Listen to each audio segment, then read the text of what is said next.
Hello and welcome back to Off the Post. In today's video, we'll be discussing my Game Week 1 predictions in the Premier League. But before that, as always, please like, comment, subscribe. It's very much appreciated and it goes a long way in helping me build a small community on my channel. Okay, we've recently just hit 160 subscribers and I just can't believe it. I want to say a massive thank you for all you guys showing your support on my videos, all the likes and the comments on social media as well. It definitely doesn't go unnoticed. I just want to say a massive thank you. If we can go and hit 175 subscribers or even 200 subscribers, right, I'll be absolutely buzzing. I'd be over the moon. I just want to say, if we could do that, I'd appreciate you guys so much. But anyways, let's get straight into the episode, shall we? We've got 10 fixtures to rank. Let's start off with the first fixture out of the 10. Okay, it is Liverpool versus Bournemouth, and for me, I feel like Liverpool will win 3-2. It'll be a little bit harder than everybody's expecting because of the firepower that Bournemouth have got in their attack, alongside all the new attackers that Liverpool have signed this season as well. I feel like Hugo Ekitike can score a debut goal. I feel like Flivian Wirtz can score a debut goal. I feel like even Mohamed Salah will chip in with a goal or assist here and there as well. But then you've got the likes of Semenyo, Justin Kluivert, you've got Evan Nilsson on the other side. So for me, it's going to be a high scoring game. And I feel like, obviously, you know, when you think back to the Community Shield a few days ago against Crystal Palace, they did lose, didn't they? So I feel like the defence could be a little bit shaky just to begin with, thinking about that game previously played. So from that point of view, I do feel Liverpool will get the victory over the line. However, you've always got to watch out for those front three for Bournemouth. Even though, you know, the defence is a little bit shaky, they haven't really brought anybody major in that centre-back position of late, I'm pretty sure. I know they're linked to a French centre-back called Diatique or something like that, I'm pretty sure. I think from Lille in League One.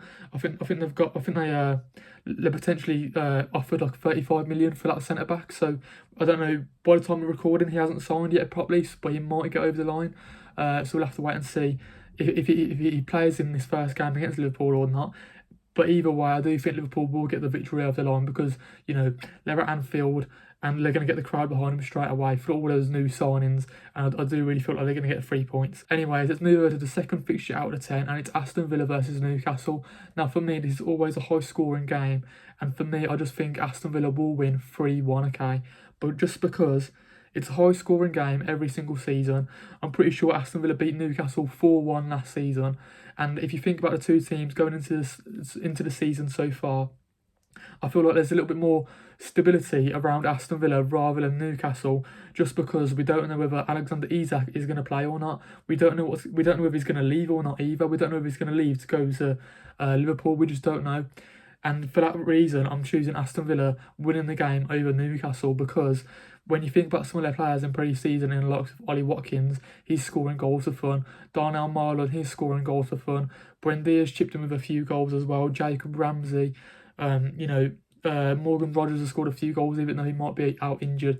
But hopefully, you know, in Unai Emery's press conference this week, hopefully he might come out and say he's available to play. It's not a big injury or whatnot, so he should be available to play. But for me, you know, being at Villa Park, I feel like the crowd, again, similar to Anfield, I feel like they will get behind the Aston Villa players, and I do think it'll be 3-1 to Aston Villa. So yeah, okay, moving over now to the third fixture of the 10, I keep on saying it, it's Brighton versus Fulham. Now for me, I feel like when you talk about these two teams here, I actually do feel like, you know, Brighton will win 1-0. However, it'll be a bit of a, you know, tricky game for both teams. I feel like Brighton will just edge it over Fulham and probably will score in the like 80th or the 90th minute. It might be a 90th minute winner, to be honest. It might be like a Danny Welbeck header out of nowhere, like a shot out of nowhere, and they just score and get the 3 points over the line. It's got everything to be a good game, this Brighton versus Fulham. However, I think like it's going to be one of those sort of, you know, dull games that, you know, we don't really see much action. You know, it's sort of highly anticipated to sort of see those two middle table teams, you know, play against each other, but it doesn't really work out in that sort of aspect. And I feel like either, you know, Daniel Welbeck, Minter, Matoma, or maybe like a Rooster might just score a goal and sort of just get the 3 points over the line. That's my opinion anyway. But I'm so interested to see you know, Brighton's team this season with some of those players I've just mentioned, and their two Greek strikers they've signed in Kostas and is his name Tilemas as well, I'm pretty sure. If I'll probably pronounce them both wrong, haven't I? But hopefully I've done it all right. I don't know. We'll have to wait and see. But yeah, for me, I think Brighton probably will just slightly edge it over the two teams at least. Okay, moving over now to the fourth fixture on this list, Sunderland versus West Ham. For me, this might shock a few people, okay, but I'm going to go Sunderland to beat West Ham 2-1, okay. I feel like this is going to be one of the surprises of the opening weekend, just because, for me, again, quite similar to, Aston Villa versus Newcastle, I feel like Sunderland are probably a little bit more stable compared to West Ham so far in the transfer window, at least, because they've brought in some fantastic players. Sunderland haven't they? In the likes of Simon Adinga, obviously Enzo Lefebvre. They've got Xhaka in there. They've got Talby in there. They've got some fantastic players. They've got Gahi from Chelsea as well on loan. So for me, I really do feel like they're going to edge this game, and obviously a little bit similar to Aston Villa. I feel like they're going to have the atmosphere from the Stadium of Light, from their fans, and that's going to spur them on to sort of get that victory over the line in the first game back in the Premier League for like 8 or 9 years, I'm pretty sure at this point. So yeah, and again, I'm just not really backing West Ham to have a good season. So for me, I feel like they're gonna get off to a rotter for whatever reason. I just don't think it's going to be good for West Ham. Okay, let's move over now to the fifth game on this list, which is Spurs versus Burnley. Now, for me, I feel like this will be a comfortable victory for Spurs, so I'm going to go a 2-0 win for Spurs. Again, obviously Thomas Frank's first game, his debut game officially in the Premier League, and for me, I feel like it'd be a comfortable win, honestly, I really do. When you think about some of their players, don't get me wrong, they're lacking a few injuries in. Solanke's out injured, Maddison's out injured, I'm pretty sure there's a third player out injured as well, but I'm pretty sure Spurs have enough in the attack, in midfield, to get a comfortable 2-0 win over the line. And when you think about some of the players that, Burnley have, I just don't think they've got enough to, stay in the Premier League, unfortunately. So I am sort of writing them off after game week 1 already. But it's a hard fixture for Burnley. They could have had a little bit easier fixtures, couldn't they? Playing against Spurs, one of the top 6, traditional top 6, if you like. Obviously, they didn't get top 6 last season, but coming off the back of a the Europa League win, I feel like they're going to take that momentum into the next season. Okay, moving over now to Wolves versus Man City. For me, this is going to be a comfortable win for Man City. I feel like it's going to be a comfortable 4-0 win. Honestly, this is probably the highest scoring fixture I've ranked this in game week 1, just because Man City, they score goals fun, don't they? We know that about Man City against the lower league sides, against the sides fighting relegation. I really do feel like they will score some big goals this season, and I feel like Wolves, will be in a relegation battle this season.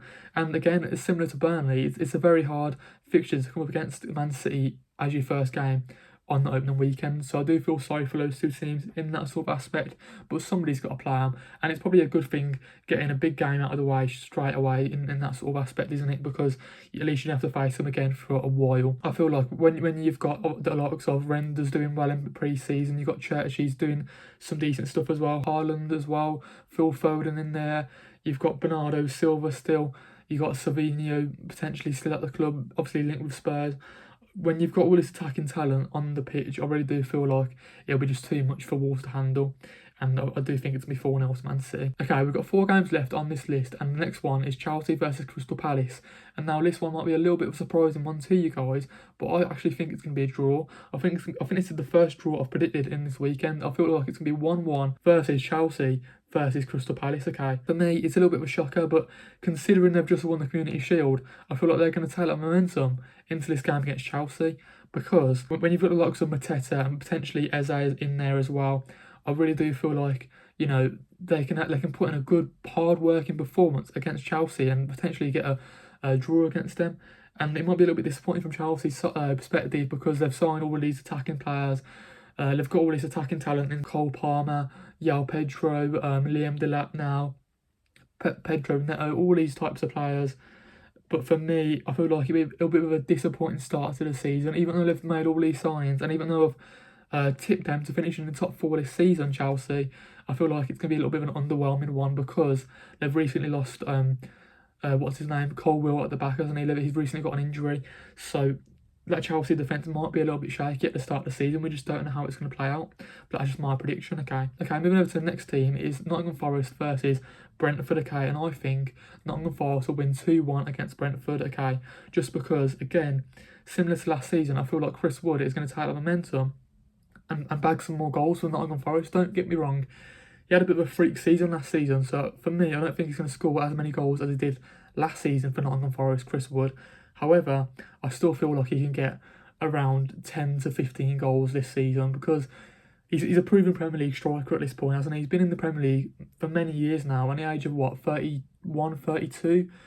I do think he can score some more goals for at least another season or two, and you've got the likes of Morgan Gibbs-White there as well. When you've got James McAtee, when you've got Omari Hutchinson potentially linked to Nottingham Forest, we'll have to wait and see if those two could be starting alongside their other attacking talent in Callum Hudson-Odoi, Morgan Gibbs-White.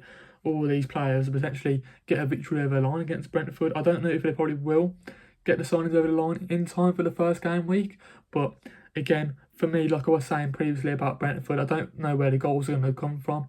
Yes, they've got a decent defence, but again, when they're losing in Bremo, when they're losing potentially Wizza, who's going to score on the goals? When I look at their front three, it doesn't fill me with optimism. Yes, they've got Sharda on the left wing.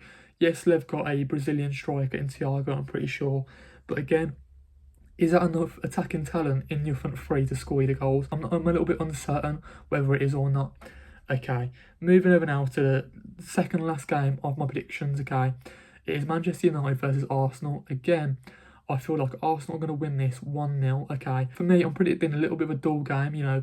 Having high expectations for this to be the game of the weekend. Obviously, it's on Super Sunday. However, I feel like it's going to be one of those games where you're expecting magic to happen in the first half, in the second half, and, you know, we're sort of just waiting for it to happen. Whereas, you know, I feel like someone's going to score a late goal in that 70th, 80th minute or something. A bit of a ball fest, to be honest here. You know, obviously, you know, Arsenal have signed some fantastic players. Manchester United have signed some very good attacking players. However, you know, everybody's building this game to be one of the best games of the weekend. I just don't see it happening. And I feel like maybe we might get a Victor Gyökeres, you know, 1-0 header sort of at the back post or something like we've seen in pre-season. But I can't see 2 or 3 goals from you know, either sides, to be honest. It's just my opinion. Again, very similar to like the Brighton Fulham game, like a little 1-0 again, just because, you know, it's high expectations from these two sides in the season, at least because of their attacking flair and all their new signings. But I feel like it will be a little bit doom and gloom, unfortunately. Again, because both of these sides have signed like multiple players in those 4 positions, it might take a few like game weeks for them to actually, you know, start to gel and start to click in there. That's just my thoughts, to be honest. Okay, moving over to the last fixture out of the 10, it is Leeds versus Everton, okay, and again, I feel like this is going to be a 1-1 draw, just because obviously Leeds are back in the Premier League after a few seasons, and I feel like Leeds actually get a half-decent result against Everton, because I'm pretty sure Everton would be the favourites in this game, and for me, I do feel like it's going to be a bit of a unfortunate one. I feel like Everton probably will take the lead, and then Leeds will nick it at the end and probably get a 1 point out of it, to be fair, because they have signed some decent players and they have got a half decent squad. I have tipped them to finish, I want to say, 17th in my Premier League predictions. From an Everton perspective, they've obviously got Jack Grealish in there. He's signed on loan. They've got Ndoye still potentially signing Tyler Dibling. They've got Kieran Drewsbury Hall. They've got Ferrion Barry in there. They've got Beto as well. So they have more than enough to have a half decent season. I have put them down as my dark horses for next season in the Premier League, Everton. However, in this game, it might be a little bit of a tricky one because you come up against a promoted side, and I feel like they can have so much backing from their supporters and all that sort of stuff. I feel like it'll be too much to handle for Everton in the first game week. But let's just end the video on some questions, okay? What team is going to be the biggest surprise in game week 1? Who's going to be the biggest scoreline in game week 1? Who's going to be, you know, a little bit underwhelming? Who's going to, you know, have the biggest goal difference, all that sort of stuff? Who's going to have the biggest impact on their team? Which signing is going to have the biggest impact on their team in game week 1, okay? But yeah, just quickly as well, if you guys want to join my FPL, again, I'm just going to mention it, and this is the last time I'm going to mention it, okay? If you guys want to join my FPL before the start of the season, the code's going to be up above here somewhere, okay? So you can join my FPL league to face against me, to see if you can beat me in my own FPL league. It's called like Off the Post underscore YouTube League or something like that. But yeah, see if you guys want to face me and see if you guys have got better ball knowledge than me, okay? But yeah, okay, that's where I'm at in the video. But before that, as always, please like, comment, subscribe. It's very much appreciated and it goes a long way in helping me build a small community on my channel, okay? We've recently just hit 160 subscribers, and if we can reach 175 or even 200 subscribers, I'll be absolutely buzzing, absolutely over the moon, and I can't thank you guys enough, okay? I just want to say the recent support on my channel has been absolutely amazing. I can't thank you guys enough. I honestly can't. So yeah, I really enjoy making these videos, and I'm definitely going to keep on doing it for as long as I can, really. I'm back at uni now.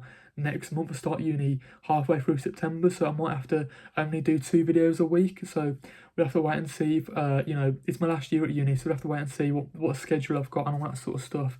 But still, I'll try and bring you as much content as I can, as regularly as I can as well. But I hope you guys have a good rest of your day, and I'll see you guys in the next video. Peace out.